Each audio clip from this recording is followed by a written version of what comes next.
It's obviously hard fought. We're 2.5 hours into the action and there's no hint of a draw on any board. So the contestants have come to battle it out to the best of their ability, and no quarter given, no quarter asked. And I'm very proud of them, and it's chess at its highest. And we're privileged to be able to witness it not only face to face, but on the exciting and very impressive MonRoi site. And with this, the tens of millions of people throughout the world can experience every move and participate in the excitement of this event. All the way from Lubbock, Texas, which is going to be perhaps the center of chess in the United States in a very short period of time. What do you think about the reception, the opening ceremony, with the mayor and all the officials from the university showing up to support the event? Every dignitary you could have imagined was here, excited, was in complete encouragement of the event. They felt like they were not only witnessing it, but participating in it, that they were encouraging it, very excited.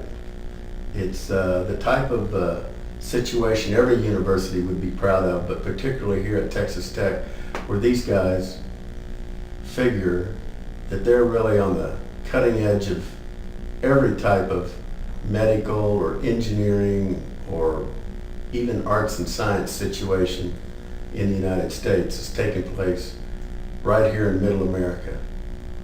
And this chess is just the icing on the cake for them, and they're very excited about it. I wanted to ask you a question about chess in Stillwater, Oklahoma, because only a few years ago you started to have FIDE-rated events, and now it's a major areas for FIDE-rated chess. Could you tell us a little bit about it and how you went about to make this happen? Well, when FIDE decided to drop their initial rating below the master level and opened it up to the normal players, the average rated players throughout the world, we had access to John Donaldson of San Francisco, who showed us the benefits of FIDE rated events and how we could participate with them in normal tournaments instead of just master tournaments.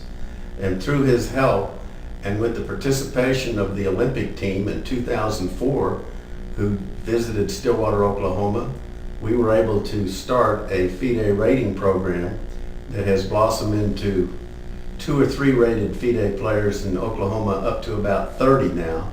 And we're going to even probably double that every 2 years.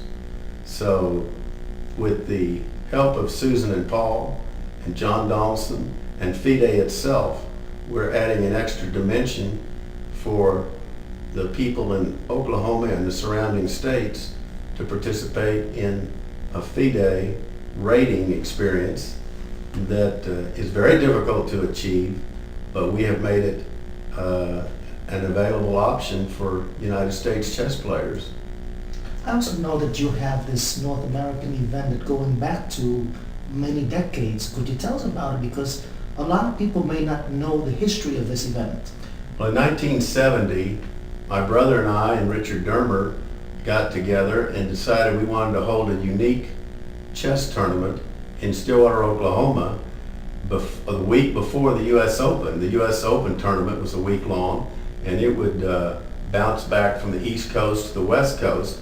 And we wanted to catch those players who were headed from the East Coast to the West Coast. If they would leave a week early for the project, they could stop and spend a week in Stillwater playing chess and then on to the U.S. Open.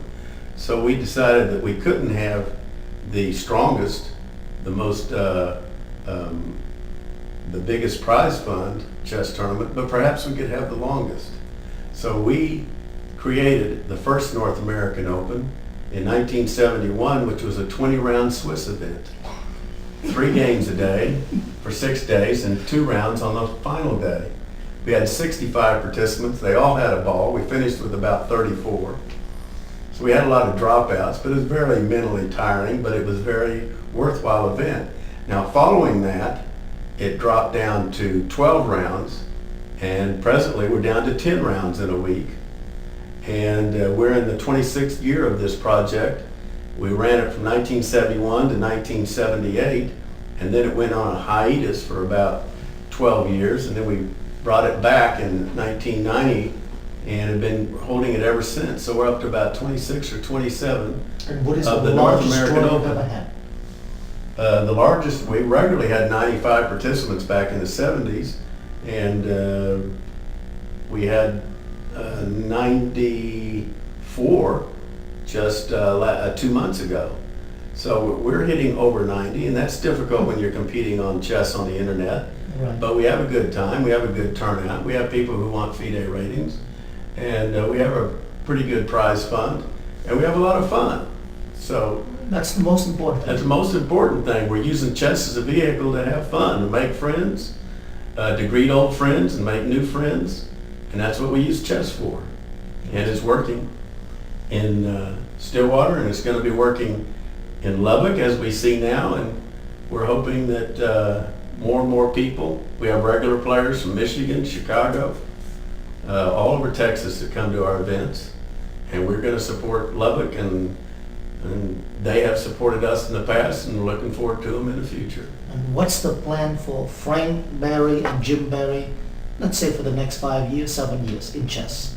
Well, I started playing tournament chess 45 years ago, and I probably have another 25 years left, and we're going to have fun. Now, that's not all we do. We play golf and do other projects, but chess is definitely part of the mix. And we try to hold a tournament each month somewhere in Oklahoma, bouncing back between Stillwater, Tulsa, and Oklahoma City. And we support tournaments in the surrounding states, and they support us. And chess will be around in my life and my brother's life for the next 20 years minimum. Well, thank you very much. It's an honor and pleasure to have you here in Lubbock, and we hope to see you back here many more times in the future. Paul's my friend and my partner, and I'm looking forward to a long relationship.